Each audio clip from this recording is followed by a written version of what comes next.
আসসালামু আলাইকুম। আশা করি সবাই ভালো আছো। তোমাদের সাথে একটু কিছু ভিডিও শেয়ার করলাম। দেখতে পেয়েছিলে আমাদের বাগানে একটা লাউ ধরেছিল, ভাবি সেটাকে কেটে নিয়েছে, আজকে রান্না করবে। আর বাগান থেকে কিছু বেগুন কালেকশন করে নিয়েছে। বেগুন দিয়ে মাছ দিয়ে রান্না করলে ভালোই লাগে, অথবা বেগুন ভর্তা করলে আমাদেরকে ভালো লাগে। তোমরা ভিডিওটা দেখো আমরা কি নিচ্ছি বাগান থেকে।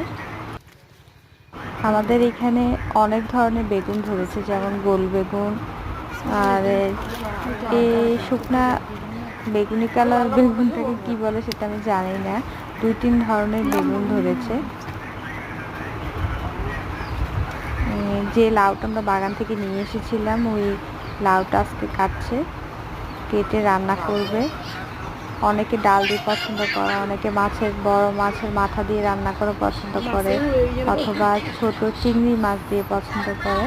আমরা পছন্দ করি ছোট চিংড়ি মাছ দিয়ে লাউ দিয়ে রান্না করাটা। তোমরা কি দিয়ে রান্না করলে লাউ পছন্দ করো সেটা কমেন্ট করে জানিও। আল্লাহ হাফেজ। আজকের জন্য ভিডিওটি শেষ করলাম।